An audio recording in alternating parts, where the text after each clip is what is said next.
It's time for the Mason Crosby Show with Mitch Nells, presented by Verizon, the #1 network in Milwaukee, on 1250 AM and 105.7 FM The Fan, powered by the Potawatomi Sportsbook, and on the free Odyssey app. Good morning and welcome in. And while there are sports to talk about, I am 100% in 4th of July mode. If we talk 1 second of sports today on the Mason Crosby Show, it's more than I am prepared for. My name is Mitch Nells, a.k.a. Thunder, and he is the kicker, Mason Crosby. What up, Mace? I'm here. I posted a couple things already this morning about just, our preparations, getting ready for the 4th of July. Molly and her ChatGPT, era right now. She gave us a little rundown. So we are going to battle through the ages tomorrow against our. I don't even know what that means, Mason. What does that take us in? I'll dive in. I'm just giving you a little teaser. We'll talk a little bit more, throughout the show. But nice. we are going to literally, we're fighting for our freedom all day. We set up a whole deal, have little plastic army men, and we just go to war. We throw fireworks, we shoot BB guns. Amazing. It is an epic adventure. I posted a picture of I think this was last year, train coming around, smoke coming all over the place, going all over the place. Oh, it's an epic setup. You got to go to Crosby Kicks 2 on Twitter and see what Mason is posting, because it is unbelievable. Also unbelievable, Jacob Mizorowski is hittable. What happened? It's weird things. Baseball happens. Doubleheader yesterday for the Brewers and Mets. The Brewers win the first one. Joey Ortiz, after grounding into a double play with the bases loaded in the 4th, then hits a grand slam in the 6th. Jacob Mizorowski in the nightcap walks the first two, and then gets like a comebacker that at 6-7 you would have thought he would have had no problem fielding. Then it bounces off his glove pretty much right to Bryce Terang at second base for the force out, but Bryce Terang can't corral it. So then the hitter's safe, and then the next guy hits a grand slam. It's just these little weird game of inches, nuances that happen in baseball. So we'll talk about both those games during the show today, and obviously when Drew Wagner joins us at 10 o'clock. For sure. Obviously, we'll dive deep in with Drew as well. But we talked about this last week, right? It was like, and I think our resident leadoff show expert Tommy Wirtz, TK Wirtz, what's up? And there was some concern that if these guys, like, if all of a sudden some bats matched that fastball, some bad things could happen, and it was just an off evening, for the Miz. Well, and on top of it, the fastball was not the fastball. It was not moving. No, it was way down in his velocity averages. It was about over a mile and a half average down as far as yesterday, which is still pretty big compared to most starters, but not for him. I mean, he did hit 102. He was throwing 99 pretty regularly, but he was not. It didn't seem like he could rear back and get that 101, 102 after that first inning. Right, and we saw in that performance as well, fastballs that were 95, 96 for him, which that's not his game, right? I can do that. Well, that's just boring. Yeah, exactly. Well, just think of it as far as a guy who can pitch 95 compared to a guy who can pitch 90. Like, those are two different pitchers, sure. Right? Yep. Well, now let's do 96 to 102. Those are two different pitches. What were the pitches that? What was the pitch that was hit out? What was the grand slam? What did he throw? That was, I believe, a fastball. Yes. Yeah. His slider didn't quite slide as well. It looked like he didn't lose velocity on it. That was the other weird part, is that the velocity looked fine on the slider and the changeup. It was just the fastball that really got hit. But if your slider's 90, I just did that. If your slider's 96 and your fastball's down to 97, there's not as big a difference between 96 and 100. Correct. So that was actually pretty concerning, and it was weird because he had 6 days rest during this last start, too. Maybe too much. Maybe that gets him out of a rhythm, and he wasn't able to find it. But he had to come back down to earth at some point. It just happened to all be in one inning against the New York Mets. I do think, and I think that's Sparky was talking about that on his show. Should he get more rest, get a week? Young guy like this, I'm not sure if that's the positive, right? Like if he almost like rests too much. There's been times where you take too much time off, or you just don't stay in that right rhythm, and you come out just a little sluggish, like it's just not there. I mean, he's still throwing 102, he's still throwing heat, but there's something to getting in that rhythm and staying in that space. Well, and we talked about this, like, just is he always going to be a rotational starter, like at some point? And like you said, right now for sure. But he might fit in at some different spots in this bullpen if they're just like, all right, his rhythm coming into this is just not always perfect, and he can't sustain that 102, 100 plus, through the course of a season. Right, and we saw this in the game against Pittsburgh, the game I was at last week, where he threw 19 of his 32 pitches in the first inning were over 100 or higher. But the rest of the game, he only threw 6 pitches, 100 or higher. He had a great at-bat against O'Neal Cruz where he threw twice over 100. But it seems kind of like yesterday, too. I mean, you're looking at these at-bats. I think the Nimmo Grand Slam was a slider. But the home run to Lindor was a four-seam fastball, 97, which is like, listen, guys throw 97. 97's fast, but it's not special. 102 is special. 101 is special. And it's the way the ball moves off of his hand. And, like, I feel like the ball didn't move as much for him last night. Now, granted, in that first inning, he gets the first 2 guys out. He then walks the next 2, which is not great. But then he gets a weak ground ball right back to him. If he makes that play, which it bounced right off his glove, or if the carom off his glove, which went right to Terang, if Terang's able to corral, it was a little awkward of a play for Terang. It wasn't an easy play. But if either of those things happen, who knows what happened? The whole game changes, right? But those are the types of things, right? And I think this has been maybe the Brewers' Achilles heel, is just a weird thing happens and they just can't find their footing again, right? It's just something strange happens in the course of a game, and it's like they just can't close it out or find their way back. Yeah. Now they did battle back. They're down 5-0 early. They did battle back to 5-3. They got which is something, but it's not all the way back. You're right, and that's a tough hole. Just can't close it up. Right. That's tough. 5-0. I mean, right. You're just kind of like, all right, let's see if we can't scrape something out, and then all right, we're going to move on to the next one. Mitch also slams are a lot different than solo home runs. For sure. Oh, Mitch, for sure. also, emphasize what was the score of the second game?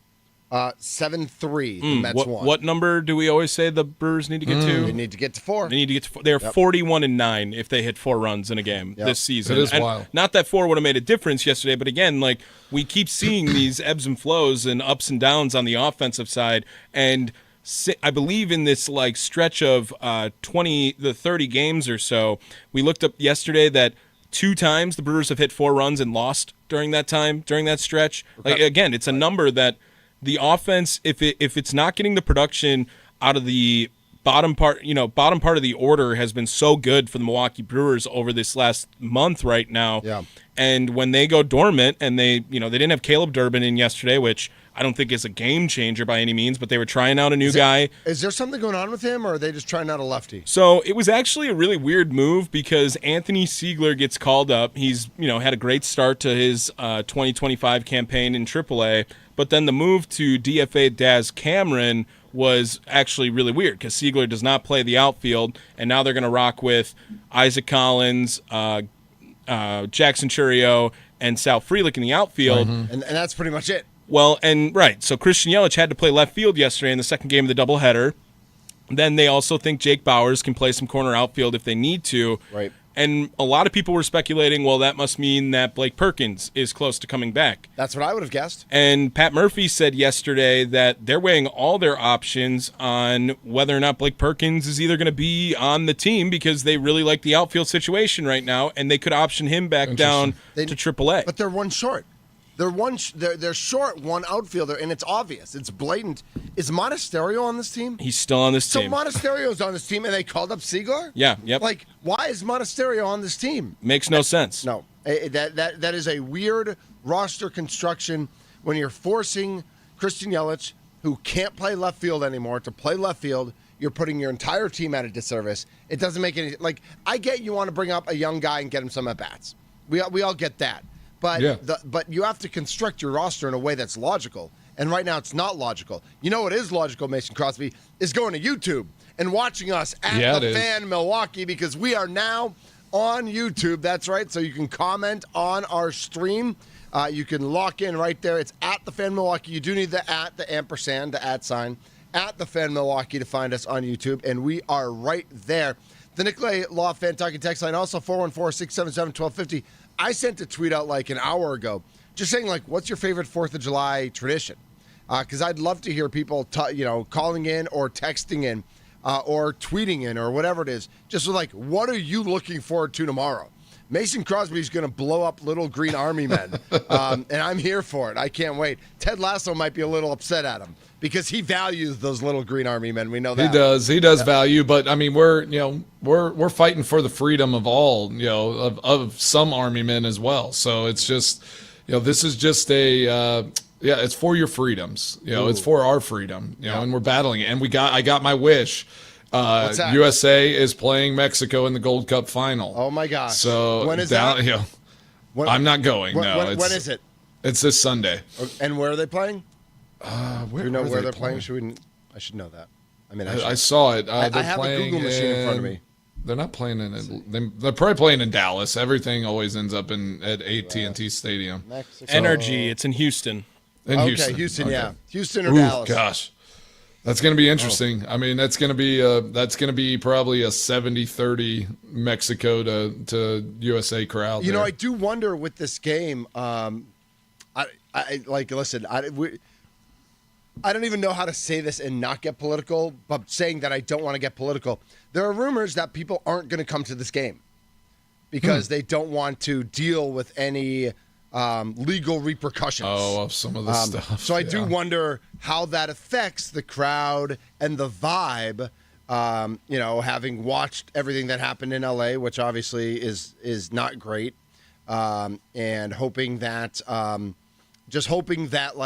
everyone's allowed to enjoy the game and celebrate the game, and the U.S. wins 9-0. And so there's no. Oh, that's definitely the hope. We've had Mexico's number in this game because, yes, as you said, don't want to get political on that. Right. Right. Yeah, as far as the soccer match goes, we want a good match. We want, and we want the crowd to get into. I mean, the players will be there, so that doesn't really matter. As far as who shows up to watch it, the players will be on the field and they will be playing the game. On another soccer note, before we jump back to baseball. Really sad note. Liverpool player Diogo Jota passed away. His brother, Andres Silva, in looks like a motorcycle accident. 5 days after he got married, I think to his longtime girlfriend. They have 3 kids together.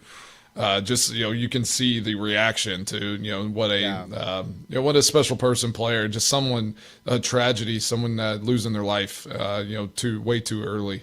In a moment like that. So, just thoughts and prayers go out to his family, and may he rest in peace. And just thinking about him right now. Yeah, and Mason, I'm not a huge soccer guy, but when it's all over your Twitter feed, it's bigger than soccer, right? It's human guy. Yeah, exactly. And so, may his memory be for a blessing, and our thoughts and prayers to his family and to everybody involved. It's so. But back to back to the U.S. men's national team and playing on Sunday. It's what a way that would be to wrap up the 4th of July weekend. That's going to be, I just can't imagine how exciting that's going to be. And Houston's a great venue for, listen, Houston. It'll be great. The only thing I don't like about Houston is that the stadium is so far away from downtown. It is far. It's crazy. I've been to a couple Final Fours in Houston. And we've stayed downtown, in that cool area by the convention center. Oh yeah. There's a huge open area. I think Pitbull performed the concert really cool. there. And it's and then you get on a bus and you're half an hour to where the stadium is. That's I wish they would have figured I don't like when the stadium's so far away from the downtown. A little bit. I understand you need the land. But it's so far away in Houston, Mace. We played. Aaron Jones wasn't there at the time, but played UTEP whenever I was at Colorado for a bowl game there in that stadium. It was actually back when they used to do the 6x6 replacement turf. Okay. So they had grass, and they had so many issues with people tearing their ACL because like they would, how like these Arizona and Vegas now they roll in that turf. Right. They just have that whole platform. So this was the first of that kind where you could like have grass inside in a dome, and they tried it with these 6x6 like just platforms basically that they would take that out, bring a new one in with new turf and all of that, and then try to seam it together. But it was metal. I mean, the cube was metal, so like there were metal seams all in the grass. That's not right. And so if they replaced one and it didn't fill in properly, like I kicked a field goal in that and I hit it one of my cleats, like I could feel it when I planted. And my foot like moved. Lawsuit. Yeah, it was bad. But speaking of multiple guys Houston, tore their ACLs. I'm sure you remember the day you went 6 for 6, and all you had to do was kick extra points. That was the day that Aaron Rodgers and Jordy Nelson went nuts back in 2012. Right. Yeah, that was nice. Is that a boring day for you when like you only get? Granted, it's 6 extra points, but like you get no field goal. You didn't even have any field goal attempts. It's like Aaron and the offense were humming. I mean, I remember that game, and Jordy just went nuts. Anytime you're on the field, anytime I'm on the field 6 times, that's a big day. Yeah. So, okay. So not and boring, the kickoffs. Even if they're extra points. No. I'll take that day. I'll take that day every day of the week. Like just go out there, hit your extra points. Pound some kickoffs in a dome. Yeah, that's what you live for right there. Well, and so I'm old now, Mason. I used to remember every game of every season and like. But for some reason, that game sticks out to me because I remember the Packers. You guys were 2-3 going into 5-0 Houston, and I think like the Texans and the national people were like, "Oh, Houston's arrived. Houston's really good." And I think Packers fans were like, "Dude, the Packers are way better than Houston. Like they've had a weak schedule. Like it's still Aaron and the Packers, and you guys went in there and just laid the smackdown on them, 14-0 in the first quarter, and it's just like for some reason that game always sticks out to me as like. And then we went on I think we went on a pretty good run after that. Yeah, because we ended up having a solid season that year. Yeah, so I don't know why that game popped into my mind. But you mentioned Houston, and I was like, oh yeah, that was a fun game to watch as a fan. Well, let's talk about this. I want to talk about this Brewers-Mets matchup before we go to break real quick because I had a thought on it, and then we'll revisit it with Drew at the 10 o'clock hour. But just whenever I looked at the doubleheader yesterday, it was so interesting, honestly, how similar these teams are, right? Like it just felt like in like the score in itself, like it was just like 7-2, then 7-3. And it just kind of felt like the same game just flipped on its side. Both games had a grand slam. They had one big inning, just kind of like, and so that was so interesting in the same day how in baseball, it can just literally be a mirror image of itself with the two different teams. So, I don't think, obviously Mets are a good team. And I think it's a good measuring stick for this Brewers team. Yeah, they swapped first place in the wild card because the Brewers took it in game 1, and then in game 2 it went right back to the Mets. Yeah. So they have very identical records, and they're in the same exact position in the divisions too. We had a couple hours there where the Brewers were the leading team in the wild card. They were leading it. Yeah. And then I always like to point out like the weird things that happen.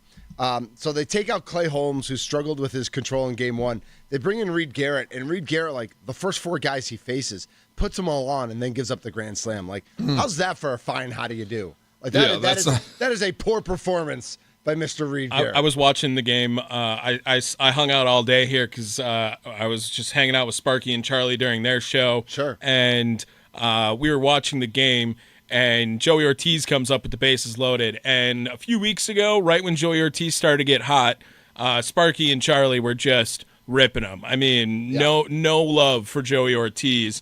And I have to be a Joey Ortiz guy because we come from the same summer ball team. So I have to be with Joey Ortiz always through true. through sickness and health. I am with Joey Ortiz. Contractually, that is correct. He's a Cudahy guy too. No, he's from no, he plays he's for from the, California, but he played in Wilmer, I'm just messing. and I was in Wilmer too. be And amazing. I always give Sparky and Charlie a hard time.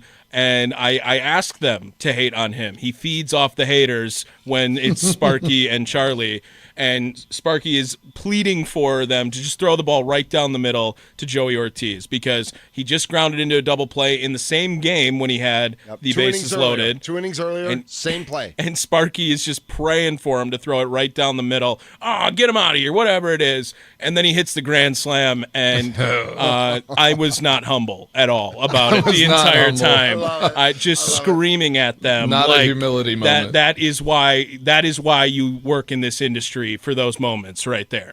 That's why you don't mess with Wilmer. Yes, correct. That's the dream. Correct. That is awesome. So good. He's Mason Crosby. Tommy Wirtz is here. My name's Mitch Nells, a.k.a. Thunder. We are the Mason Crosby Show, presented by Verizon, the #1 network in Milwaukee. We're live from the 1250 AM and 105.7 FM, the Fan Studios, powered by the Potawatomi Sportsbook. You can reach out to the show. You can talk to us on the Nicolay Law Fan Talking text line, 414-677-1250. 414-677-1250. We are now live on YouTube as well at The Fan Milwaukee. We've got a lot to get to today. We're going to get into some NBA news and notes and how it affects our Milwaukee Bucks. No next move yet for the Bucks, but we all think something is coming. Drew Wagner will join us at the top of the 10 o'clock hour, and then lots of 4th of July. What's your favorite thing to do? What's your favorite thing to eat? What's your favorite parade? What's your favorite firework? What's your favorite grilled meat? Yeah. Yeah, You know, all I have the some food questions for you, Mitch, Yes, because I can't wait. I I was love it. thinking about some of my favorites when I come home, and there's one that I don't necessarily forget, but it's like every time I come home, I'm like, oh my gosh, like I have to get this, and I sent my brother. He's driving down from Dallas, and it's on his way, and I'm like, I just sent him a location with no words, and he knew what was up. I love that. So I'm sitting at a softball game last night, and the couple behind me and the kid are talking about crawfish etouffee, which is not a 4th of July thing, of course. No, but it's no. delicious. And I'm like, I turned around, and I'm like, so when am I invited? And apparently, like, the kid's grandma, like one of the parents of the parents, is like a true like Creole chef. Oh, And nice. she's like, and I'm like, dude, say less. I'm I'm in. over. Yeah, exactly. And they start talking about like the gumbo and the jambalaya. I'm like, this is, and I'm sitting here like with like sipping on your my hot lunch. dog, Right, your my hot dog club. right? And I'm like, Did you have your hat on, the hot dog club? No, like, I didn't. Oh, okay. But I was like, do they not do that at the softball games? No. But I need an invite. Like, let's go. What Seriously. My I mouth's could see watering you right at like a a kid's I'll softball show up game, just anywhere. eating a bowl of like etouffee. now. Oh, for sure. Are you kidding me? So great. Dude, I would eat anything. He's Mason Crosby. I'm Mitch Nellis. Little Bucks talk coming up here on the Mason Crosby Show. And obviously, we're a little distracted because the 4th of July is tomorrow. It's omnipresent. We got our colors on. We're ready. We do. Can't wait. It's the Mason Crosby Show.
everything I want and more and more. I just wish I found her first.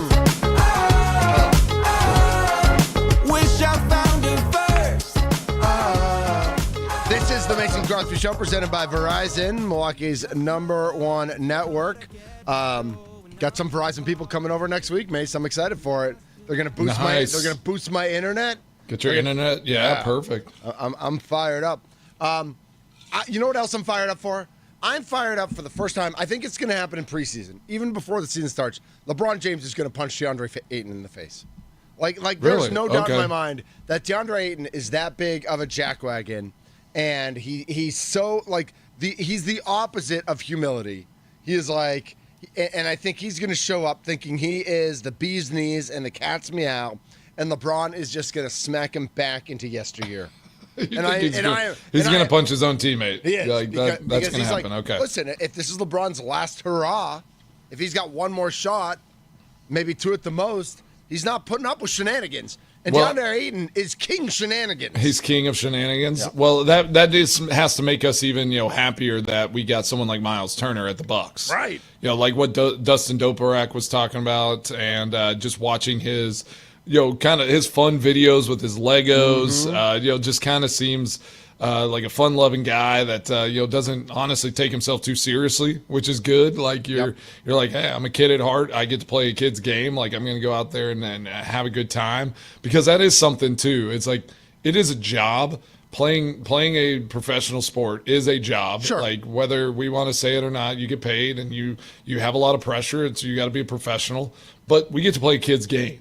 Like you get to go out there, you get to still, shoot hoops, throw a ball around, I got to kick a ball through uprights. Yeah. Like how stupid is that? You did it very well, though. I know, but it's like it's just wild. When you really sit down and think about it, you're like, this is an amazing thing, and like I talk about gratitude all the time. It's like grateful for. To be a fan of sports myself, and to that fans want to come and watch, what we do on the field, on the court, in the arena all the time. If you choose to be that type of person that like takes it for granted and is a jerk and does all that, then yeah, if LeBron needs to set him straight, then I'm all for a fisticuffs at half court during preseason. That would be amazing. That would be absolutely fantastic. And that's that's the thing that people with the Lakers wondered about, not that we're a Lakers show, about Luka and his physical fitness is like, what type of shape is he going to show up in next year? Because LeBron, who what's the age difference between you and LeBron? Aren't you guys like I think a couple months. Yeah, just a couple months apart. Like he's going to show up like in tip-top shape. Like he's gonna show up ready to roll. For sure. Yeah. And the guy's still a machine. Right. But do you think Luka, again, they were concerned about his physical fitness, but he played. Didn't he play every game that he came back? He maybe missed a few. Yeah, he played. But it wasn't. Right. He didn't miss games because of lack of physical fitness. For not being in shape. And part of it is still young. Listen, when you're 25, you can get away with things that you can't when you're 35, right? But he goes to the Mavs, he goes Mavericks, and he's the guy, right? And it's like there is something to be said. Now he gets a new opportunity. He gets traded to the Lakers, has someone like LeBron James, has a team that is going to say hey, this is how we operate. Right. You need to do this the right way. Like anyone that comes into the Bucks with Giannis, it's like this is how we operate. Like you just won't fit here if you don't do it this way. No, you're absolutely right. Like doing things the right way, and I think that's what we're so excited about Miles Turner about. Is we're excited because he's really good at basketball, but we're also excited because from everything we hear from Indiana, he's a guy who does things the right way. And now of course. And now, of course, the new there's always got to be a new narrative nationally, right? About why the Bucks suck and why Milwaukee's the worst place on earth and Giannis is an idiot for staying. So now it's are the Bucks even better? Are the Bucks even good? Oh my god! They're gonna stink that. People nationally are talking about that. I still would barely even put them in the top 6. They're definitely not top 4. It's why don't we let them play a basketball game? They were good last year, and they had a lot of things that went on. They finished 5th and would have finished 4th if they, again, without injuries. And you basically got you got Brooke Lopez. What how old is Brooke now? 35? 37? 37, yeah. So you got an 8 years younger Brooke Lopez. Like, he is, again, Miles Turner is one of 3 players with, 700, what was it, 700 it was, I believe, threes or something? 700 threes and 1,000 blocks of And active, 1,000 blocks. active players. It's LeBron James, it's Al Horford, it's Brooke Lopez, and it's Miles Turner. Yeah. Nice. Which is, Yeah. I mean, pretty good company. And Kevin Durant. I believe Kevin Durant was the other one, too. Okay, yeah. There's a lot of rings in that group, and Miles Turner's next. That's, Ooh, exactly. I said it. You Miles said Turner's it. next. Man, I Let's can go. feel Mitch. Mitch is back. Mitch is back on this Bucks train. I'm back in a way that I'm excited for the team on the court. I'm much more excited to watch the team. I'm still leery about Kuzma. I'm still worried about him. I still think, we've talked about. Do you still think that's the option for, to try to move him to try to get a point guard? I think I would love to see that. I think it's more likely they sign one of the old guys, Okay. or a guy we haven't heard of before that we think. I mean, I wonder. I know a lot of people talked about, could Terrence Mann be the guy? Terrence Mann's a nice little point guard. He just signed a 3-year, $24 million deal with Charlotte, but it's like he would have been a nice fit. I don't think Cole Anthony's really a point guard. He's really a shooting guard. He's about to get bought out by Memphis. He was part of the Desmond Bane trade. Yeah. So then we're stuck with Chris Paul and Russell Westbrook. Like, are we still talking about Chris Paul and Russell Westbrook? Do either of those fit here?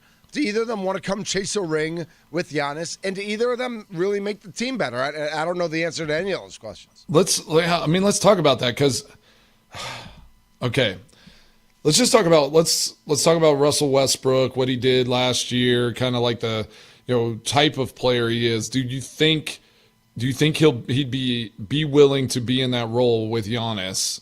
Giannis is going to play point forward basically, Yes. Yep. And have the ball in his hands all the time. Do you think a Chris Paul or Russell Westbrook would be better in a system like that? So when you talk about ball handling, I think that Russell Westbrook's a better fit. Because because Jokic plays a lot of point forward. Jamal Murray has the ball in his hands a lot. Russell Westbrook played very well last year off the ball. He slashes, he cuts. Not a good outside shooter.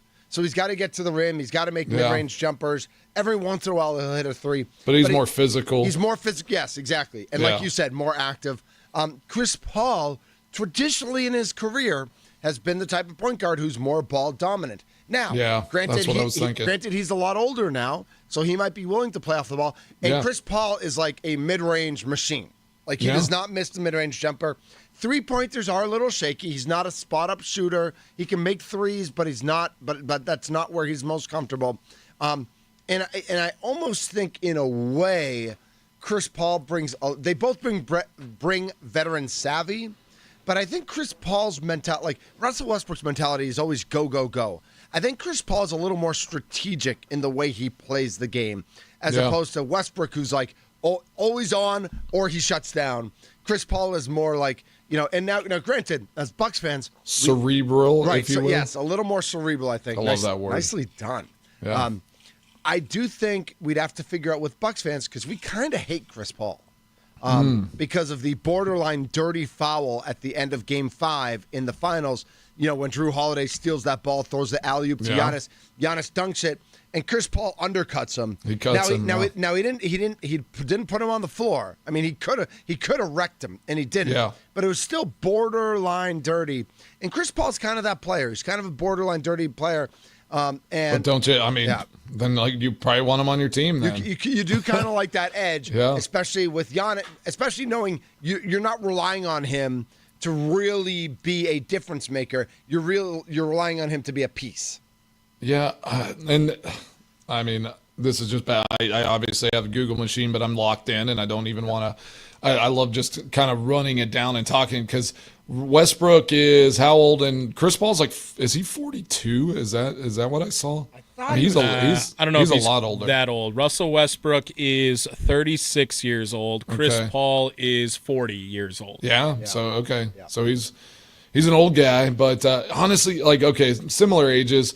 But I guess in my mind, I would say, like, I'd rather have a Chris Paul. I think it's a guy that maybe is towards the end of his career, last hurrah. he's going to come in. He's going to do whatever it takes, to facilitate and make it the Giannis show and go get a ring. Because he might be a cursed player, though. He hasn't won a ring all this time. But that was what I was gonna say. Is like, yeah, he's one of those great, like, probably considered one of the best players to not win a ring. One of the better players that still hasn't gotten one. But do you think that is? I mean, you believe in that? You think that's a real thing? I don't know if the plan is, hey, we want Giannis to take more of a point guard role. Then I don't understand the draw to bring in Chris Paul at all.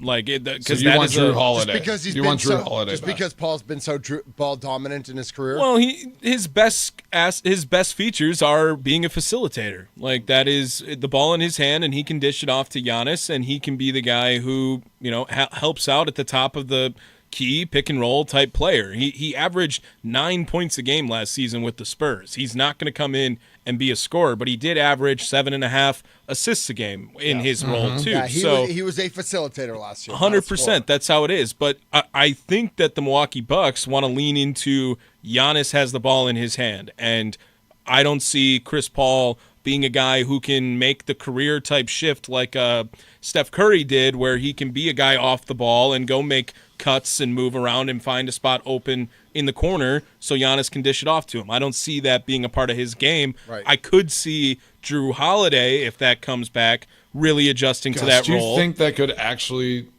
come back? Like, do you think that could actually happen?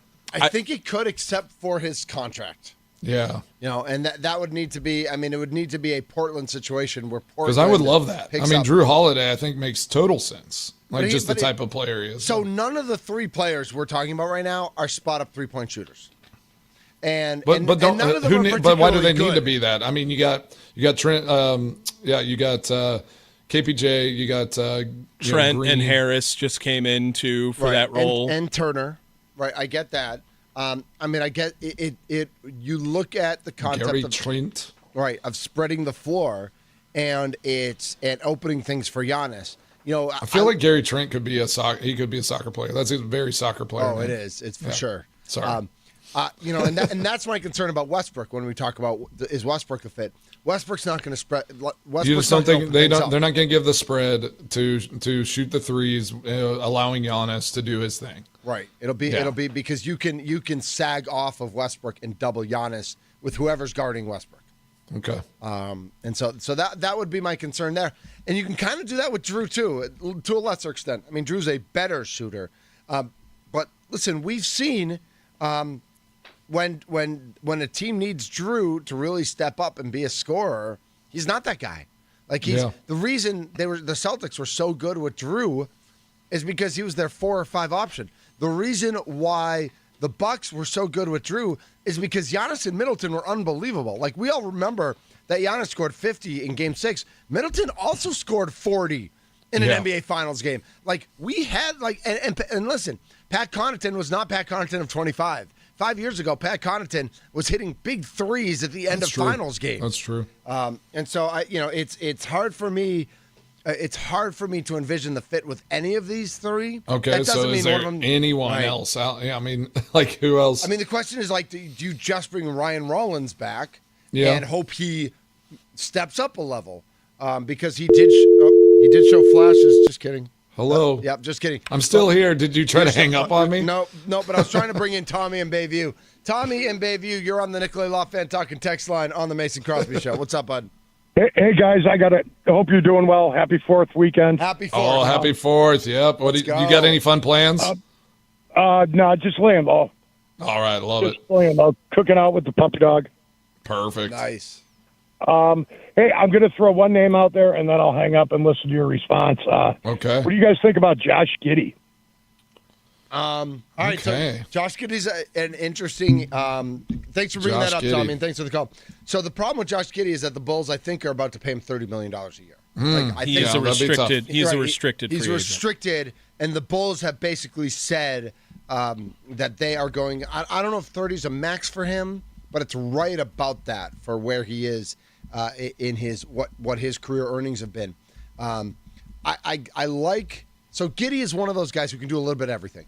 He's a rebounder, he's a facilitator, steals, plays defense, can knock down shots, But there is a reason that Oklahoma City traded him for Alex Caruso, is because now most I'd say they needed that veteran leadership, and that Giddey was just like another young kid that at some point Oklahoma City made a really good decision in trading him because clearly they won the championship, and Giddey could turn into that type of player.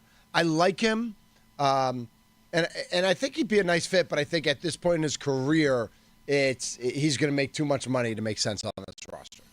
So, good question. Yeah, that is a good question. And I mean, that's the type of player, like a young player who's going to run. Like, again, I wonder about Paul. Paul for sure. Like, can Paul even run? Like, Paul is a kind of a slow down type of player. Westbrook, is going to have energy, but it's not always in the right situation.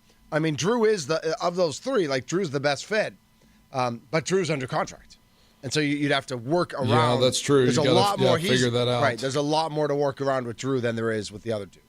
Do you think, all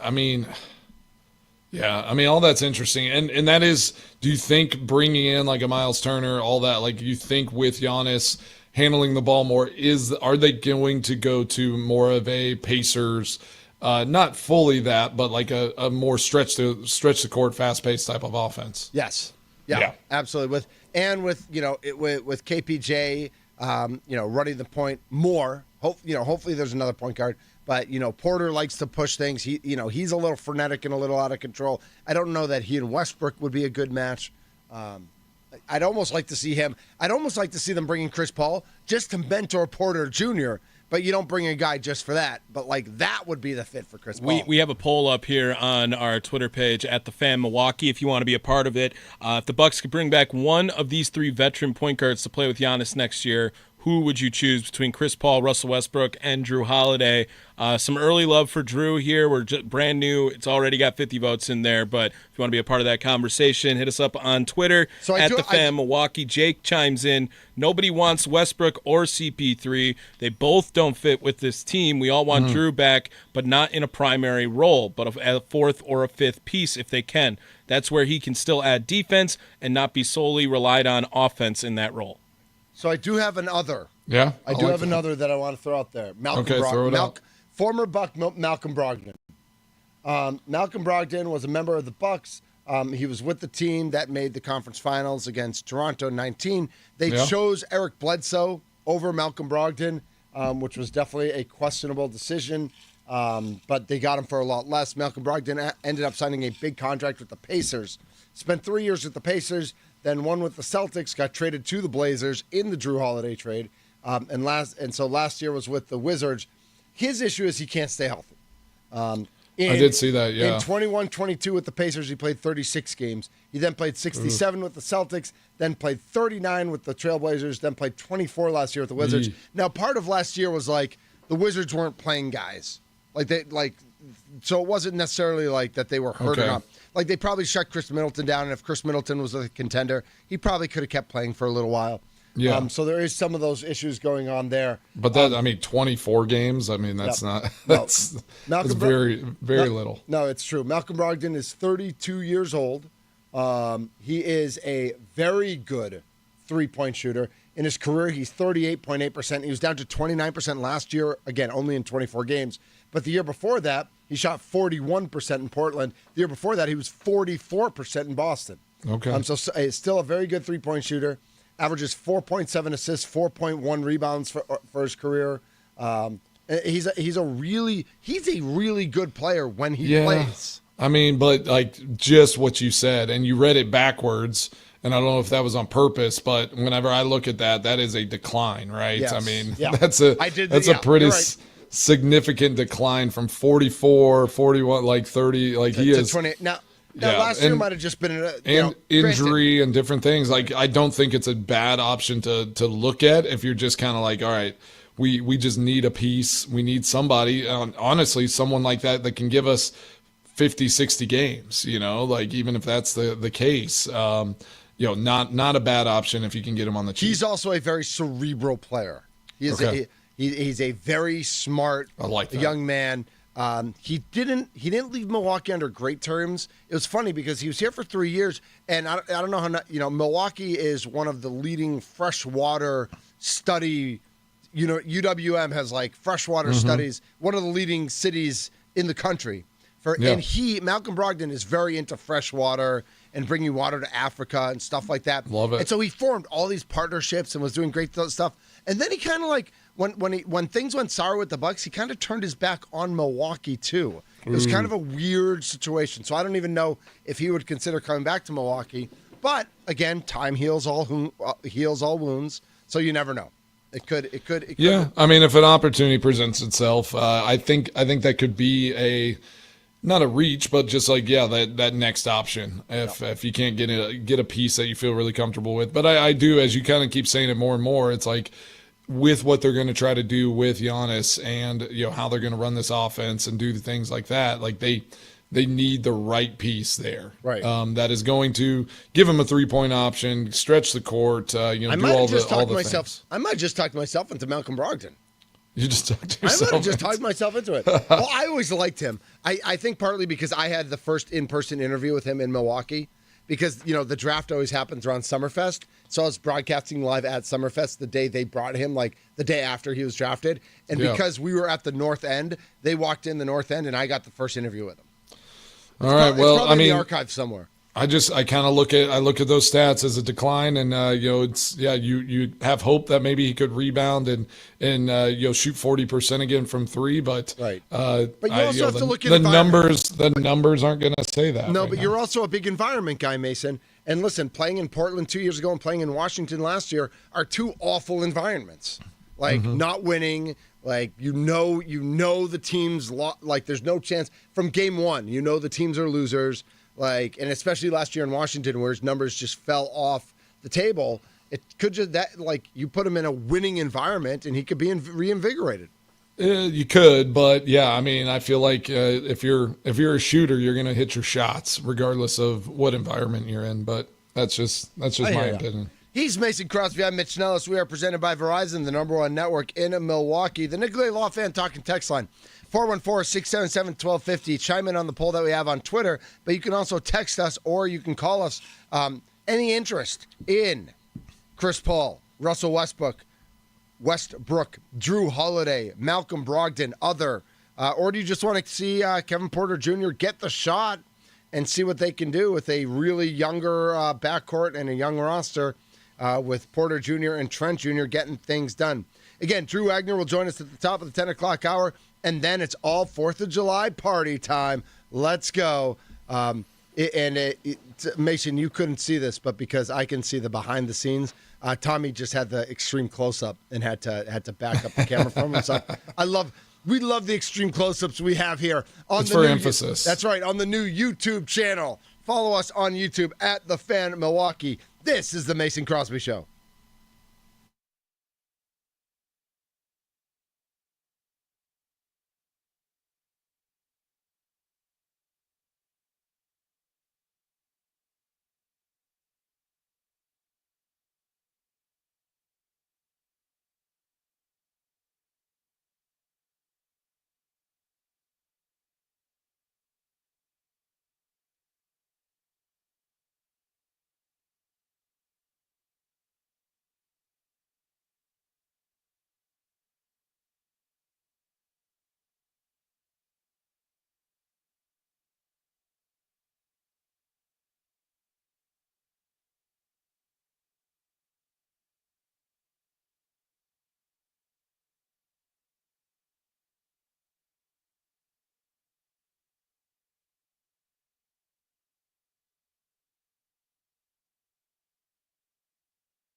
and I need you, and I got you, and I'll never be happy without you, and I want you, and I goodbye to the guy I used to be. It's the Mason Crosby Show presented by Verizon right here on the Fan and the free Odyssey app. AUDACY. Mason, how you feeling, my friend? Oh, that one always hits. I'm Doesn't feeling it? good. Yeah, I'm ready. Quick segment here. Do we want to just talk about the Packers for just a moment? Sure. Is that Yeah. is that what we want to do before we get to Drew? Bum bum bum ba-dum bum bum. Yeah, so we've had this Pack, go. we've actually had this on the segment as a segment for a while, and we just kind of don't get to it. But just talking about Elton Jenkins a little bit, and the priority that he is for this team, and the crickets that we're hearing in negotiations as he wants to restructure, get a new contract as they're moving him to center. So just kind of my question is is it a priority to get that deal done so that he that he's happy, that the team is happy, and we can move forward with him and that line kind of shored up at least from guard to guard. The tackle position is still a little bit up in the air. Who's going to play at every spot there? But what do y'all think? Do you think Elton Jenkins needs to get a deal done to kind of put everyone at peace moving into the season? Trade him. Trade him. Yeah. Trade him. Yes. You just say, do you get upset with contract unrest? Do you think if somebody wants to listen. Well, I don't even know what he's making this year. Play your contract.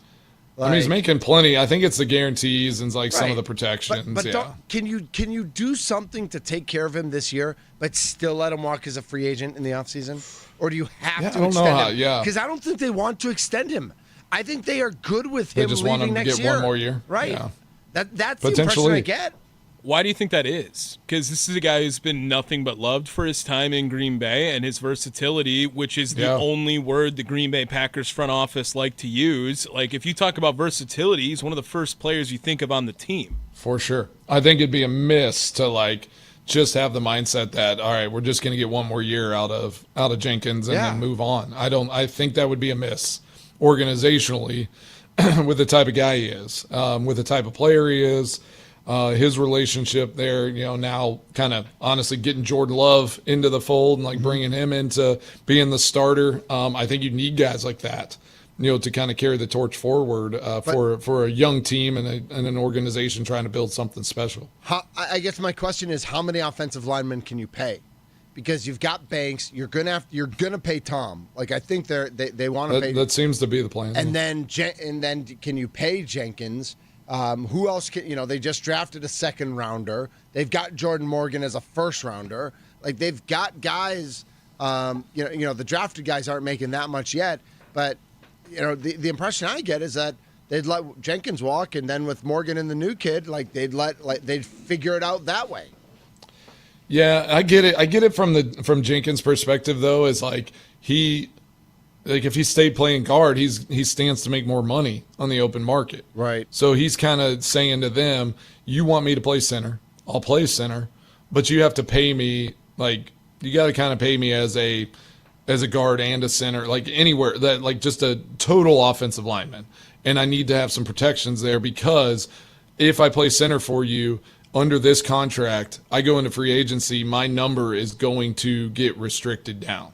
Mm-hmm. Yeah, and so they are basically decreasing his value as he speaks. Whenever he doesn't have to play, he could just sit out and go sign somewhere in the offseason. The Packers release him as a guard, he'll go and get a huge deal somewhere else. But if he's playing 1 year as center, can't he still sign as a guard somewhere That's else? just not how. I just don't think that's how it's viewed, though. He will be now viewed as a center, and all of his negotiations will come from that vantage point. Also, you talked about the investment in the offensive line in the draft. Losing Elton Jenkins to center does not free up a spot for any of those guys. No one else plays center of any of the drafted players. Jacob Monk was doing some time at center last year when they needed it, but as far as getting, Anthony Belton or Jordan Morgan or Sean Ryan on the offensive line, none of them play center either. So that's not going to help free up a spot. You're going to be in the same boat, except you're going to have a center who's probably not as good as Elton Jenkins playing there next year. Like I get to go get an Aaron Banks, a good guard, like a quality player, but it was also like you decided not to re-sign Myers, who was your center for all these years. Yep. So it's like, why didn't you just go get a center?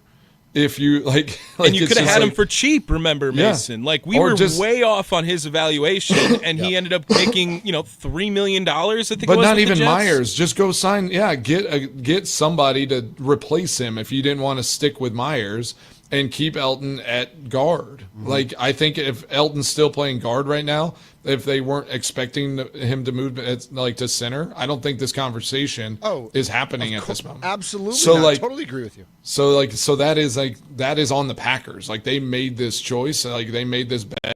And like now his prerogative is like, okay, like I just want some assurances that if I'm released next year, like I got a little bit more in my pocket, or just give me some guarantees that like you're not going to move me to center, and then I'm going to be kind of grabbing at straws next, trying to convince other teams that I'm a guard, that I can and still to pay play me guard. as such. Yeah. All right. Well, you know what? The Elton Jenkins situation is something we will continue we'll to keep monitor. chasing it down. Yeah, we'll keep chasing it down. I think when training camp starts, certainly there'll be more information about this, about how he's feeling about his current status on the Green Bay Packers. And Andy Herman will be all over this on Packers. And they still need to, they still obviously have to make a decision with Quay because they didn't pick up his option, right? Like there's some things that, will have to get done. So we'll keep tracking that as we move closer to camp and into training camp. Yeah, exactly. So he's Mason Crosby. I'm Mitch Nells. Drew Wagner, Forbes Sports and our Milwaukee Baseball Insider, will join us coming up here on the Mason Crosby Show, presented by Verizon, to talk about Mizorowski, talk about Game 3 against the Mets coming up today, and a weekend in Miami. Doesn't feel very 4th of July. They're playing a night game in Miami tomorrow. It feels really for. I mean, that's like them. That's America's America's town now. Miami is. Yeah, I mean they NHL champions. All right. You know what, you guys Have both fun at work tomorrow, England. Yeah. Wow, and Canada. And Canada. Yeah. Yeah, exactly. It's the Mason Crosby Show.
What's the latest on the crew? Let's go inside the clubhouse with Drew Wagner of Forbes Sports on the Mason Crosby Show with Mitch Thunder Nellis. Brought to you by Verizon, the #1 network in Milwaukee on 1250 AM and 105.7 FM The Fan. Inside the clubhouse is brought to you by Focus Baseball, because fundamental development starts with focus. Find them at focusbaseball.com. It's the Mason Crosby Show presented by Verizon, Milwaukee's #1 network. My name's Mitch Nells, a.k.a. Thunder. Mason Crosby here as well. And joining us on the Fan Guest Hotline, powered by Gruber Law, is our very good friend, Mr. Drew Wagner. Hello, Mr. Drew. Good morning, gentlemen. What's up, Drew? How'd you enjoy that doubleheader yesterday? That was a long one. Yeah, anything good? Anything stand out? The good, bad, the ugly? Let us know. I mean, it was kind of disappointing seeing Miz kind of get bumped up there. You knew it was going to happen at some point. You didn't think it was going to happen the way it did. And just kind of a bit of a letdown game after a pretty impressive victory in Game 1. But you knew the Mets were going to snap out of this funk they were in. You just didn't think it was going to happen against a guy like Jacob Mizorowski. Well, and it really almost didn't. I mean, that second inning hit, is a ball he could have fielded pretty easily. And then if Terrain could have contorted himself a little bit more easily, that very easily could have been the third out of the inning. And then it's a totally different game, right? Yeah, very much so. Very much so. It was not.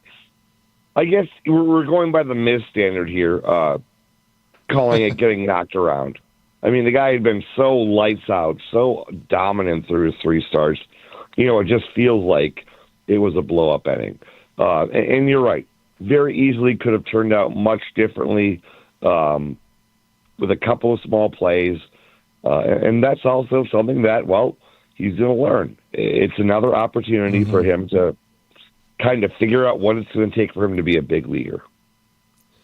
Yeah, those are important moments. I think it's just like we have to wait now, 5 days or whatever till he gets his next start, and we will see how he rebounds from something like that. You can't really know how someone's going to learn from something until the next time they're on the mound or they get the next opportunity. But at the same time, he can learn things, but it's also like, hey, let's just get back to work. Let's get our recovery in, and let's take the mound the next time and not even worry about what happened in that game. Because you can't recreate it. It's not going to feel or look the same in the next in his next outing.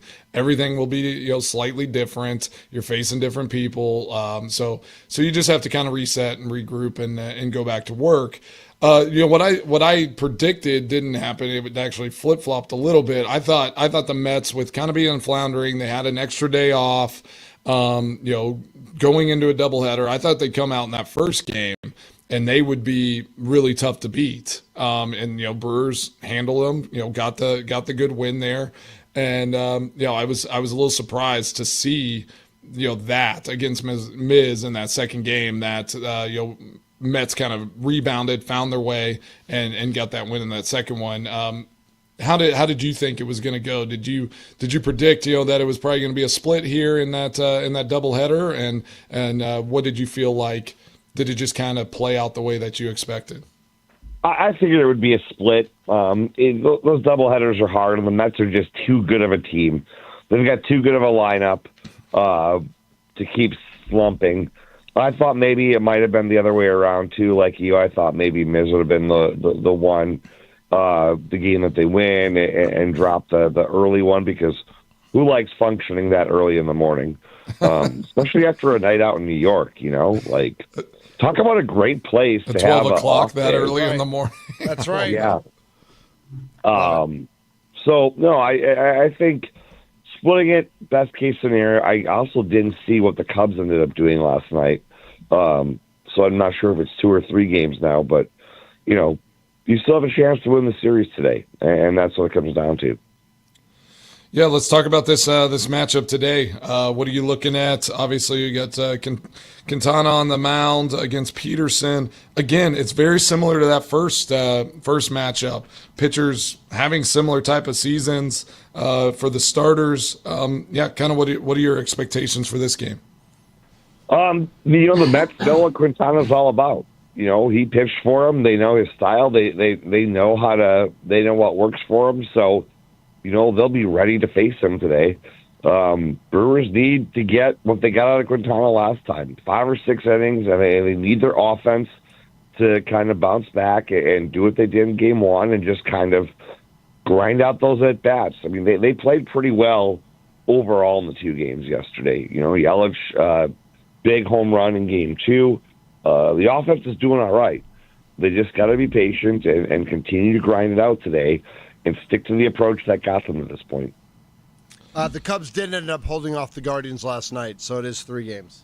3 games. So, yeah, there you go. Chance to claw back in it. You don't want it to grow. Yeah. I think if you can get the Cubs to lose one and get back to that 2-game margin, that'd be nice. Obviously, with a win tonight, Milwaukee jumps over the Mets in the wild card race as well. I'm just looking at like the over/under for this game. What do you think? Is Potawatomi's 8.5 as well? I think I thought I saw it was 8, but 8. Okay, yeah. They don't hook a lot there at Pato, but yeah. So what do you think on that? Do you think this is going to be like these first 2 games? Obviously, both of them went over that number. Do you think that's going to kind of stand the same, or do you think it's going to tighten down a little bit? I mean, the Mets offense is just really, really good, so I'm not shocked by that. I mean, I think it could go over. We know that the Brewers offense could put up some crooked numbers when they're clicking on all cylinders. So, yeah, I'm not shocked by that. I think 8's a good spot, and I'd probably go with the over there. Well, and after New York, the Brewers make their way to Miami. The Marlins just had their 8-game winning streak snapped yesterday. You know what I was interested to see, Drew, is that the Marlins – they were 1 game short of their franchise record for games won in a row. They've never had a 10-game winning streak. They've won 2 World Series, but the franchise has never had a 10-game winning streak. I was just surprised by that. That's all. That franchise is just so weird on so many levels when you think about their history and how bad they've been and the fact that they've got 2 World Series despite it. Like neither as division winners either. Both as wild cards. Yep. Yeah. That's wild. I know they're 8-2 in their last 10. They just came off an 8-game winning streak. They're still 8 games under 500. They're still 11.5 out of first in their division. This is another one of these series. It's hard, I know on the road you don't expect wins, but it's hard for me to not want them to go to win 2 out of 3 against Miami, knowing that Miami, even with that win streak, they're still not very good. I mean, that's the goal. I mean, the end of the day, what do they always say? Dominate your home schedule and go 500 on the road. So, if they end up going 3-3 on this road trip, is that the end of the world? Probably not. You look at it, you think you should be able to go in there and take 2 or 3. But we just saw, what the Pirates have done in the last week. Back-to-back sweeps of the Mets, and who else do they just sweep now? Even the bottom feeders can come out there and get hot and stay hot and go on a tear, regardless of where they are in the standings, regardless of where they are in the record. The Marlins proved it. The Pirates proved it. Brewers just have to be on it. They got to be on their A game. They can't take a night off. Yeah, Mason, in the National League, there are 3 teams that are 8-2 in their last 10. It's the Marlins, the Pirates, and the Dodgers. Put those 3 teams, what do those 3 teams have in common? Nothing. Nothing. But baseball. But that's how baseball works. They do right? play that game of baseball. Exactly. Yeah, who did the Pirates sweep this last? They swept the Cardinals. Swept the Cardinals, yeah. Yeah. That's right. Yeah, the Mets and the Cardinals. That's pretty impressive. That is. Yeah, that's a good little run there. So I'm curious. I'm excited for this one today. I do have to ask you a question because kind of starting into the next segment and moving into the weekend. Like, what's your favorite 4th of July thing that you do, Drew? Are you a big 4th of July guy, or are you just gonna kind of count it as the next day, another day? I mean, I like the 4th of July. patriotic guy, but usually I'm working a Brewers game. I mean, it's pretty much they've been home most of the last couple of years on the 4th of July, so I've never been able to get away, go up north, do the whole cabin thing. That's why I disappear in the middle of the week for off days and stuff like that, because I don't get to do the weekends and holiday stuff because baseball.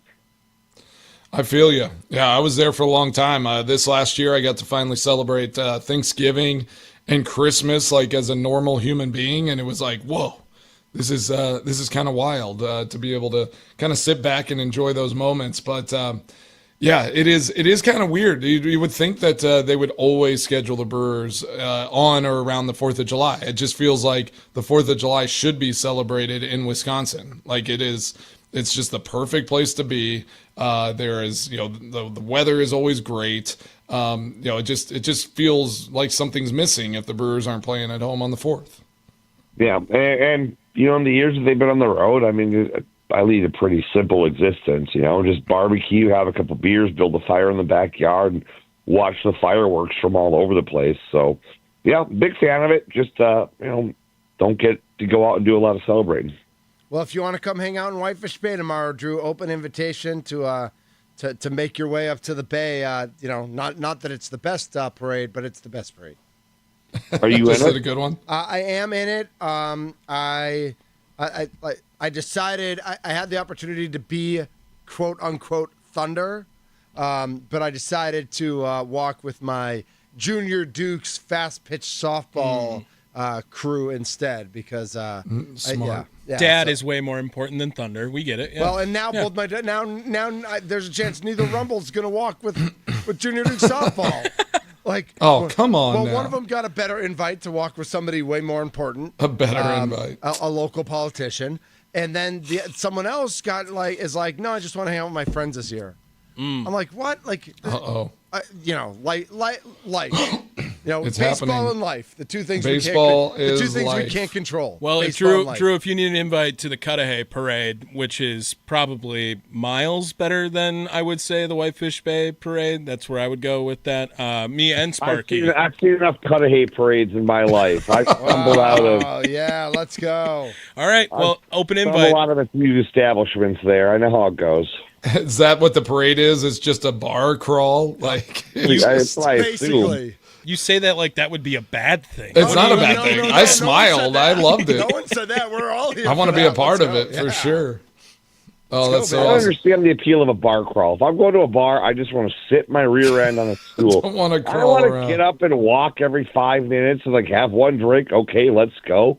I want to sit down. I want my stool. I want my spot. I want to know where the bathroom is. Love it. Simplicity. Drew's always got his back to a wall, right? He's like, always. can't have anyone behind No, him. Right? you got to see the whole room. You got to see the whole room. Come on. Head on a swivel. That's right. All right, well, Drew, happy 3rd, happy 4th, happy everything else, and we'll talk to you on Monday, right? Sounds good, boys. Have a safe weekend. You All as right. well. Thanks, Drew. Appreciate it, Drew. That's Drew Wagner, and again, thanks to him for joining us on the Fan Guest Hotline, powered by Gruber Law. One call, that's all. That's all. Nailed it. It's Mason, I don't want to get ahead of myself, but I kind of expect a win today. I know the Mets are good, and I know I always expect. I know this. I know. This game is truly, in my mind. I know the Mets are actually pretty big favorites, but in my mind, this is really a 50-50 game. I think the Brewers win this one. I think they win 2 out of 3 at Florida. I think they come back and Monday we're ready for more ball, and then the Dodgers here. Let's go. Brewers, Dodgers That's on true, Monday. yeah. We'll I hadn't even looked that far ahead. Well, and then I don't want you to look too far ahead, but if you noticed who pitched last night, that might be the pitching matchup on Tuesday. Well, for the Brewers, Jacob Mizorowski pitched. For the Dodgers last night, becoming the 4th lefty in history to get 3,000 strikeouts, No Clayton way. Kershaw. So we might get Jacob Mizorowski versus Clayton Kershaw next Tuesday night. Talk about another sellout at AmFam Field, right? Yeah. What jersey is Tommy wearing I mean, he'll wear the Miz jersey that night. You know but what? No, he's actually got like the half. Does he have the Brewers, Ohtani half jersey? Dodgers, yeah. I might have my newest favorite piece of baseball merchandise right now. Oh, boy. I'm going to need your guys' shirt sizes here. I'll take the banner off so you guys get a better view on the YouTube page. But we have some shirts Oh, here. yeah. I saw. So They say relief. Yeah, Sparky sent me those pictures. Yeah. I forgot to respond. But, Yeah. Well, what are you, a small Mason, medium, Yeah. maybe? Yeah, Medium. Yeah, right. Yeah. I like to wear All it right. tight and cut the I have sleeves a off. question. I feel like I'm always the naysayer of swag. I don't get it. You don't like swag? I don't don't like get swag? the T-shirt. You know the Like, do we nickname ourselves here the relief pitchers? Like, what is that? How does that connect to anything we do? You and Molly are in the same vein. Like, she's just like, like, why did you bring another shirt Right. home Like, from the stadium? I always want it to make sense. I always want it to fit the vibe. And so when I see it doesn't, I'm like, what are we? I love it. I don't care. It's So got it's- a beer picture on it, And and it says says relief relief pictures on it. Yeah. So I think we need to brand ourselves as like we Is that- at are the they fan trying- are the relief pitchers.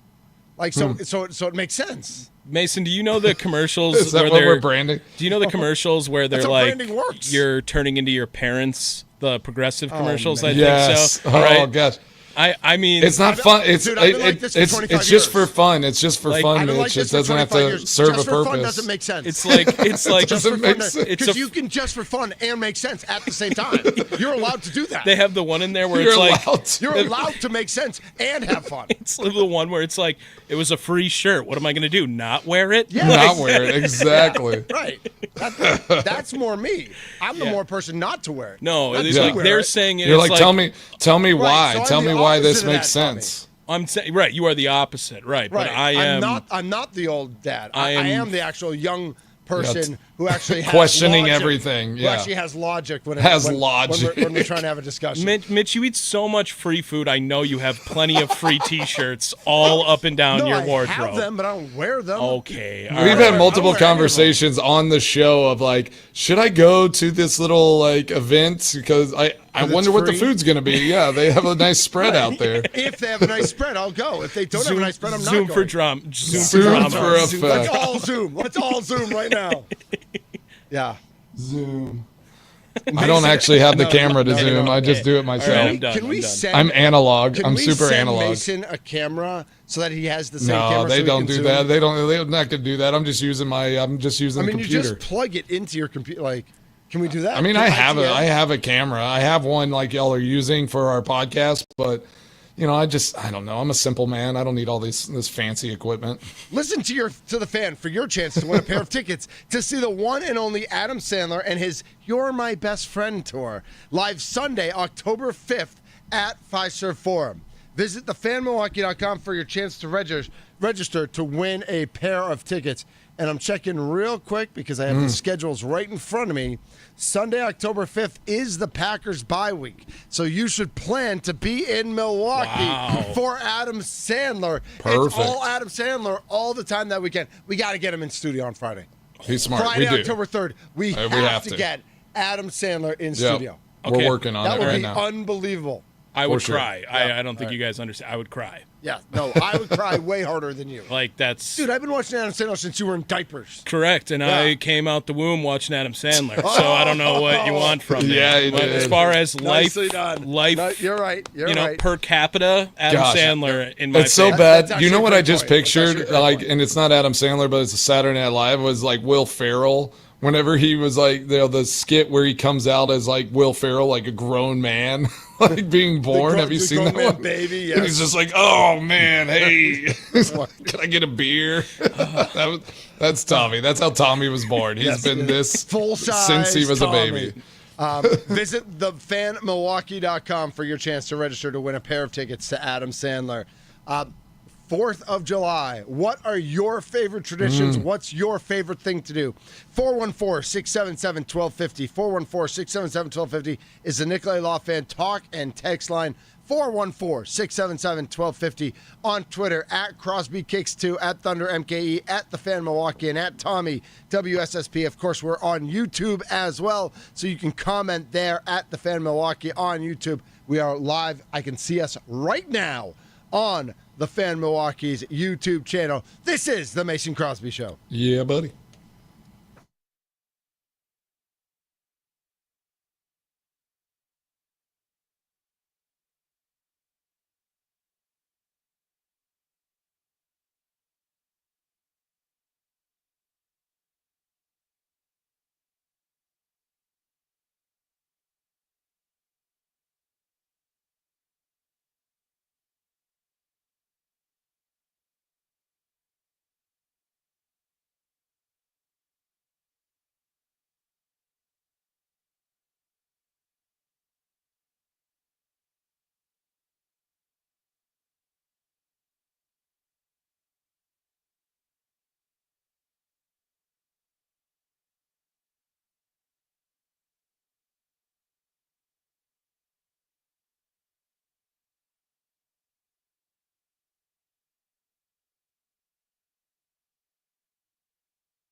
up your world like the 4th of July. Yes. Hey, Uncle Sam, put your name At the top of his list. You know I love that one.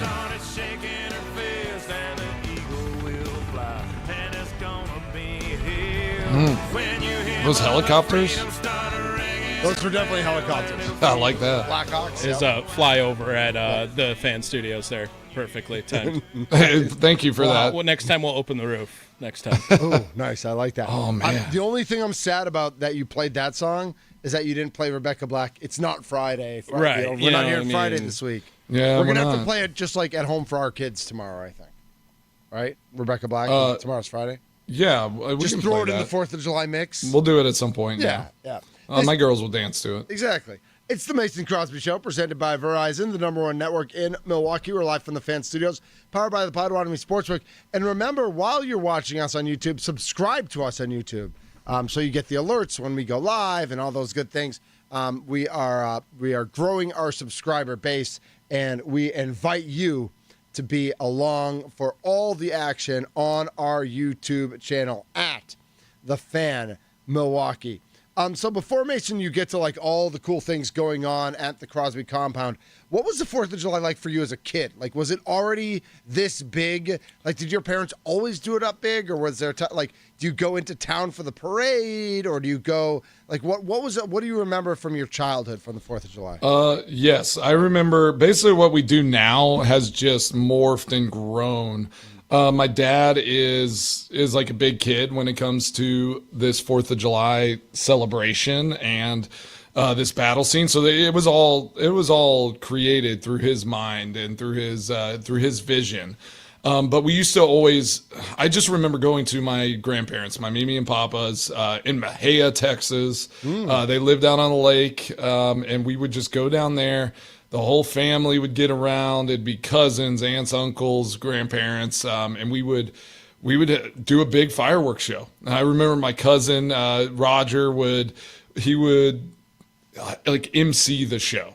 So it was like he would know what was being shot off, and he would do this whole like explanation and just a whole MC of the show. We'd have music playing in the background. Oh, it was awesome. There were some. There were some scary moments. You get like one of the tubes where you're shooting the mortar shells, and one of those falls over and shoots into the into the water, or like goes maybe back towards the house. So but I don't know if it was right or wrong. My parents, they let us do a lot of the lighting, but it gave me a sense of questionable decisions. Yeah, but it was guided. I mean, my dad, like he was very like he taught us exactly what to do, gave us all the the ways about it. And it wasn't like he just sat back and was hands off. He was leading us through it. So it's a really cool thing to kind of write a passage. Like you bring your kids into learning how to handle these things responsibly and do it the right way. And then how this little battle started, it kind of happened organically. My grandfather, my papa, had a dirt pile that he was going to use for landscaping. And we started just digging little holes, and we would put army men in these holes, and we'd put little firecrackers and just have little explosions and do this thing. Okay. And then it was like my dad saw us doing it, and he was like, maybe we should do a little bit more. Do this. And he was like, maybe we should dig a tunnel. And then it was like, oh, look at that! You throw a smoke bomb in that tunnel, it comes out all these sides. And then it was like, oh, maybe BB guns should get involved, and we should have like people, it's like infantry, and we're doing all this stuff. And so the next thing we now fast forward, 20 plus years, it's like this thing. My dad goes and gets a yard of dirt. He gets a whole pile of dirt every year, and we build out these fortresses. And the thing I posted on Instagram and on Twitter was last year's battle. And I mean, a train coming around. Smoke my kids everywhere. This morning were already like practicing with the there's remote control tanks that roam around. Yeah. Are you who does most is your dad at this point like the concert director? Like are the adults doing stuff? Are the kids now more involved in the building of things, or they just want to blow stuff up? Like how does that all work? It's kids are involved, but it is still, this is very much now become like an adult thing. Okay. Like, Okay. This we set our lawn chairs in like a semicircle, kind of like arched around this pile. Okay. Try to keep everybody out of harm's way. And then we just sit there and we're throwing fireworks, and you have the BB guns and all the stuff, and you're plinking army men. My dad is the carpenter. He builds up all these towers, wood towers that you can hide army men in, and you got to try to sharp shoot them out of those towers or throw the right firecracker. And then the kids get involved. I know my little Elizabeth. She's like she hates firecrackers. She hates loud noises. Yeah. But she's like, I'll have my headphones on, right. and I'll be right there next to you, in the battle. So yeah, trying to bring them up and just have fun with it. It's honestly about spending time together. Sure. And about just kind of doing something that we collectively build and grow. And it's extended family. It's not just you guys. Oh yeah, my cousin who did the emceeing comes every 4th of July and is involved in the thing. So, but I think you should be the MC now because you are the big radio star. That's true. So you should probably be the Plus MC. your But we're putting a initials are playlist MC. together. And your initials are MC. That's true. That does totally make sense. But we have my parents' friends from Idaho. They come down now. They've gotten involved. I've brought this thing on the road too. A few friends in Wisconsin. I've brought the battle to their houses as well. So it's like a franchise thing, but it's a lot of fun. We did one year, which this was dumb, and everyone can tell me we were dumb. But my dad, again, in his in his fun wisdom, decided to make these PVC pipe like shooters. So it was like 4 little tubes, and you could like hold it in your hand, and you could put little bottle rockets in there and light them up. And that started off as like it was just a fun little thing. Then we started actually shooting them at each other, and that kind of went a little too far. And so then we reversed that one back pretty quick. Okay, all right, that's fair. Yeah. Yeah, we were at an age. I think that was when I was in college, and it was like young and dumb, and we're like, we should shoot these at each other. And then that took a turn, and we stopped that pretty fast. So this is what I love. I'm on Facebook right now, and there's a post in Whitefish Bay Parents that says from an anonymous member, "This is our first 4th of July living here. What do most people do for the 4th of July parade? Do people really go at 6 a.m. and put down blankets? We can do that with our kids awake, but is it really that crowded? Thanks for the advice. I have a toddler who's very excited for the parade, so I want to make sure we get a spot." So then, of course, there's like 700 million comments about like, oh, you got to get out there what by to 6 do, a.m. yeah. And it's like, so the village just sent out their list of rules that you can't lay down. And like, listen, I'll go out there at 6 a.m. tomorrow, and it's already going to be, it won't be, that's crazy. It won't be standing room only, but it'll be pretty packed. And there are big rules like you can't put blankets down until 6 a.m. So my question is like, if you put down a blanket at 3 a.m., can I move your blanket? I think so. Because I got illegal there at 6 a.m. blanketing. Right. Yeah. Or is like the village actually going to like, is the village ever, because the village never actually does anything about it. I think you can steal their blanket too. I think it's like free. It's property now. I like that. It's just anyone's property. Yeah, but I will say that I didn't grow up with like 4th of July growing up outside of Boston. We actually went down to the Charles River every year and watched John Williams conduct. So there's like a huge like that. It's called the Hatch Shell Esplanade or whatever. Okay.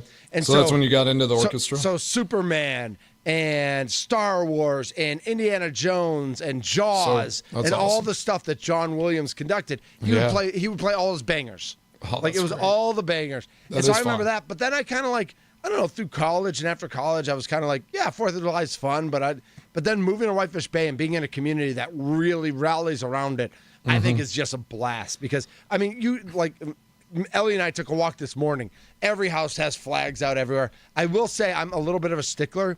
The flags that have like the wooden posts that you put into the ground, I will inch them up so that no part of the flag is touching the ground. Got to make sure. So I'm actually it has to be. Yeah. I'm actually a flag stickler. Like I don't like clothing. I can see that. I don't like clothing with the flag on it.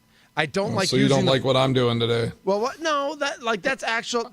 That I don't mind as much as like. You don't want the clothing to be the flag, right? Like if it's like I have the flag, full flag, right, like the as full a flag. Like I'm wearing an old Trenton Thunder baseball jersey, and right in the middle of the back, Yeah. It's a patch. Right. Yeah. I don't mind a patch, or I don't mind the Okay. flag on clothing. I don't like when a bathing suit is just the flag, but it's like weird and like that. And if you That look bothers you. And if you look at the code, like you're actually not supposed to use the flag for that. And so if we're respecting our military, like let's respect let's respect the rules. And so I get that, but that's military. Like I'm Right. fine. I'm fine in all forms of Are you? American fashion, and I think intent flag matters too, representation. right? Right, and I think a lot of times people are wearing flags to be flashy and say, "Hey, look at me." I think if you're really honoring the military or honoring our country by doing it, I think it's a little. And I'm more okay with that. But I think a lot of people think like it's cool. Well, it's not supposed to be cool. Like like you're supposed to honor it. And I think Do you do like Thanksgiving and all that? Like it's like pick up football games and all that. Are there pick up baseball games like on the 4th of July? Like do y'all play any? I mean, we might have to have one tomorrow. We might have to like start practicing for the softball game. Don't you start drinking at some point? What you? Yeah, but that's when I hit dingers, Yeah, man. right, Like, that's- oh my Softball, I gosh, guess you're right. Yeah. I feel basketball, like the wiffle ball game. baseball. Yeah. The wiffle ball game has been a wiffle ball's a thing good one. on That's the fun. 4th of July. I feel like the slip and slide is like more of a thing too. You get like a tarp So, out there. oh my or gosh, you something, get right? hurt so bad doing Oh, slip and slides. yeah, like, yeah. The older you get, it's like, I've just seen some why is this- serious right. injuries. I feel like when I was a kid, the ground was a lot softer. Well, yeah, it's people tearing their knees up and shoulders. Well, I think when you get older too, you get a little dumber when it comes to that. You're like, oh, let's make this even more intense. Yeah. Like, oh, see that hill? That's a steep hill. Like, let's take it down that. Not smart. I am working the beer tent tomorrow from 2 to 4. Oh, nice. So if you mention Mason Crosby's name at the beer tent tomorrow, I might have a hookup.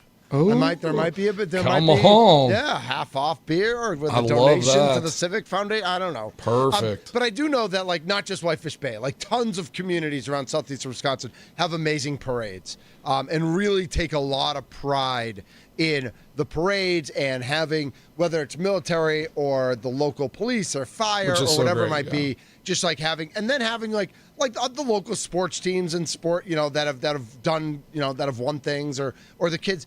Like I love that kids watch all our parades, but I also love the fact that our kids get to be in the parades. That is and, cool. that is a lot of fun.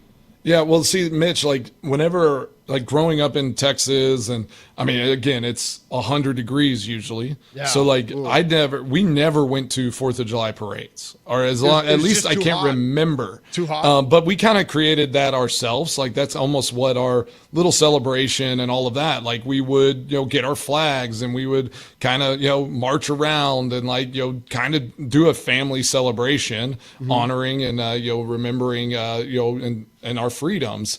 But once I got to Wisconsin, we'd go to the Green Bay parade every year, and we would, parades became something that, I started thinking were synonymous with the 4th of July, where it just wasn't something that I grew up with, but I do love that tradition there in the Midwest, especially in Wisconsin, around the parade time on the 4th of July. That is really great.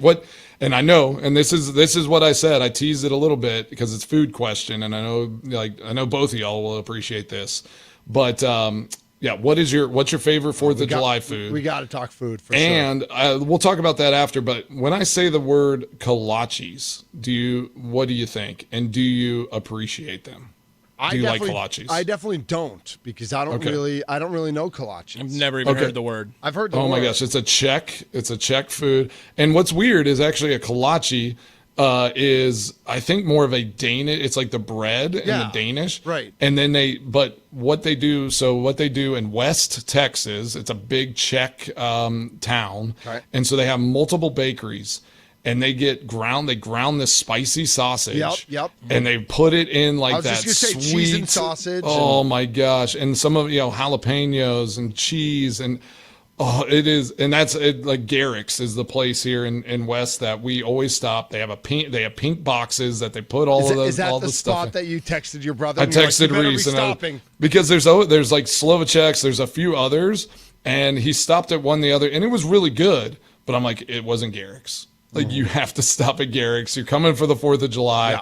And honestly, I don't even I don't think about it until I get home, and I'm like, I have to have a kolache. What about enchiladas and steak?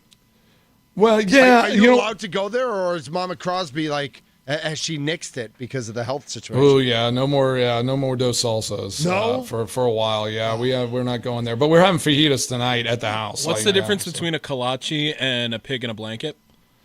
A kolache is more like a Danish shaped. Yeah. And then you put stuff in it. The pig in the blanket, it's like wrapped with like a croissant, or it's like you wrap it, and it's like almost like tightly wrapped, and it's a hot dog usually. So this is more of a kielbasa or a sausage, and then it like the type of bread. It's like this sweet, soft, flaky bread. Oh, it's so good. I just sent a picture. We got to find a way to put pictures up on our YouTube. I mean, you just got to let me know, and I can do it. All right. You got to send me pictures. So yeah, beforehand. that's the traditional. But there is no beforehand. So I think actually, we've always called them kolaches, but the ones we like it's called something else, but it's like the meat stuffed, breading, but it's similar thing. So it's all from a Czech bakery. We always the Whitefish Bay Parade's at 11:30, so there's tons of a lot of blocks. Do their own block parties and their own things. So there's all sorts of breakfast, everything. Love the monkey bread. Love any sort of egg and cheese bake with meat in it or not. So there's tons of brunches everywhere in Whitefish Bay. Ooh, look at that! What's look up? At that. What's up? That is it. Oh, Tommy, dude, way to go, Tommy. So that's the one with the link, sausage link. The ones that I love it's the ground sausage. Oh, nice. Okay. Just because you get so you think get about a piece the ground of sausage with that cheese up on the top left. Oh yeah. People so on the radio are like, "This is great! I can't wait." Yes. All right, well, get to the YouTube channel and check it out. And then I just love a little bit of everything. I love a steak sandwich. I love a hot dog. I love it. I mean, I haven't met whether it's the brunch, the brunch get together, or the afternoon or the evening. I'm eating everything. There's I don't even have a favorite. I just eat it all. Sometimes we'll fire up the grill at our house. I think we're firing up the grill tomorrow. And so we'll do whatever. I'm going to go get a couple steaks, and I have 3 packages of hot dogs ready to go for the kids and whatever. It's let's go. Nice. You got to grill something. You got to grill something on the 4th. I mean, we're going to be crushing hot dogs and burgers tomorrow. I'll just have some nice American beer at some point. I'm working the beer stand, so I've been told that in past years, people who've worked the beer stand sometimes take naps on their way home. It's a little nap time. Yes, it's a little nap. In one public, for you, one for me. Thank literally you. In public, they'll find a spot and just lie down on a bench and just take a nap. Yeah, that's another thing. If you say my name and you go up to Mitch Thunder Nells tomorrow at the beer stand and you mention our show, mention the Mason Crosby show. Then I'll work something out. I'll buy Mitch a beer for every beer that you get. Amazing. Before we get just give me the tab at the end. Before we get to Mason's extra points, I just had a couple quick things I wanted to get to you, Mason. Do you know Red Panda, the halftime act? Red Panda. She's the woman on the unicycle who flips the plates up. Yep. Yes. So 2 things of interest. She was performing at the WNBA Commissioner's Cup championship game. So they did like the Bucks beat the Thunder in the NBA Cup. The WNBA Cup was Indiana against Minnesota in the finals, and she came out and right away fell off the unicycle and hurt her ankle. No. She's supposed to be healthy by the time the NBA season comes around, but they did need medical assistance on the court to help her out. And the other news of interest is in that Commissioner's Cup game, without Caitlin Clark, the Indiana Fever, who are a 500 basketball team, beat Minnesota, who's the best team in the WNBA this year. Sometimes when you're playing for a trophy, for a championship, you step up your game a little bit. Yep. And the Milwaukee Bucks and Giannis and Dame will always have the NBA Cup. Yes. They will always Yes, have they will. That. The Emirates NBA Cup. They will have that championship. Yeah, we say they didn't win a championship. They did. They won the NBA Cup. Let's never take that away from them. Trophy to prove it. That's right. That's right.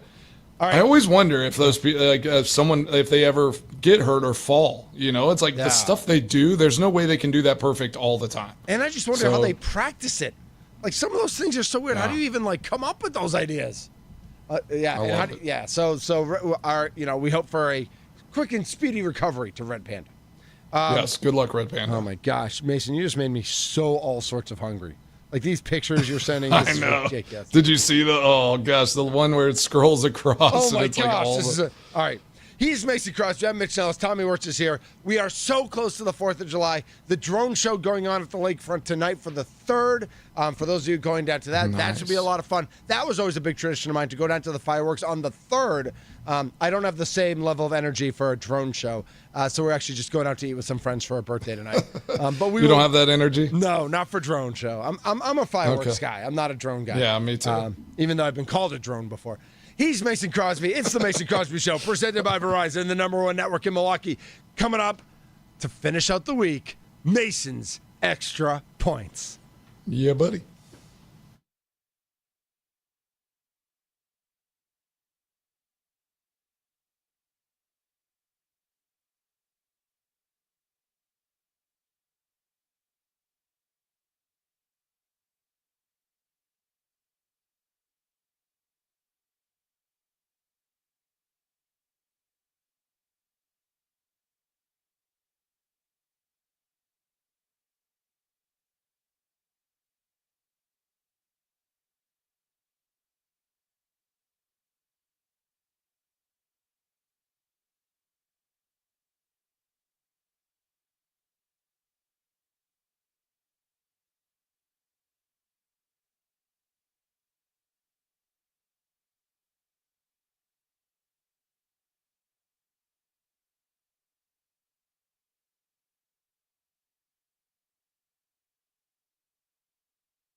What's on Mason Crosby's mind today? It's time for Extra Points, powered by the Potawatomi Sportsbook on the Mason Crosby Show with Mitch Nellis on 1250 AM and 105.7 FM, The Fan. Well, if you're watching on YouTube, all that's on my mind is where did Thunder get that shirt? So what is that from? That is the Trenton Thunder AA affiliate. Perfect. And I have on my elbow patch, you see the Red Sox.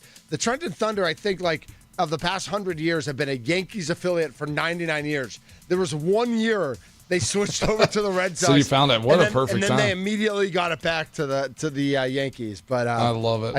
I don't know if I can't remember if I found this at Goodwill or a friend or Mrs. Thunder, but immediately. That's a good find. Yeah. Oh my gosh. It's that's a good find. And then I'd left it. Kevin Holden, who was the sports director at CBS 58 for a while here, now is down in Raleigh, Durham. Raleigh, yep. Yep, in Raleigh, in North Carolina. That's right. He had given me a ride, and I'd left it in his car for a couple months, and he kept bugging me, and I was like, I'll get it.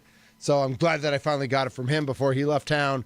But it's. I love that it's like patriotic colors too. Well, I wear it You can rock it to the parade tomorrow. That's what I was going with. Is that like it is red, white, and blue? It's got a patch flag right in the middle of the back, which is appropriate. Yes, you can appropriately wear it. Yeah. Absolutely appropriate. Yeah. We talked about that. We talked about appropriate wearings of the flag and inappropriate. I'll probably have an inappropriate thing on. I bought some sunglasses.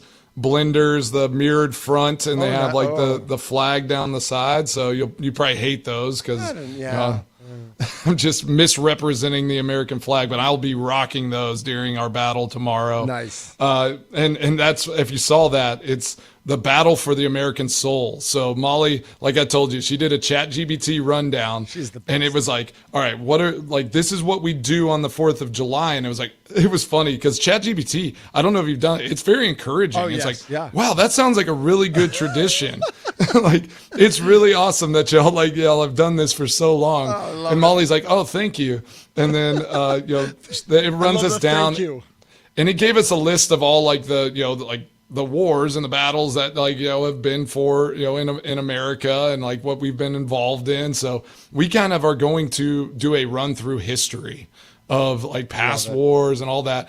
And I think it ended up, and this was kind of my dad's idea because he's oddly into zombies and zombie movies.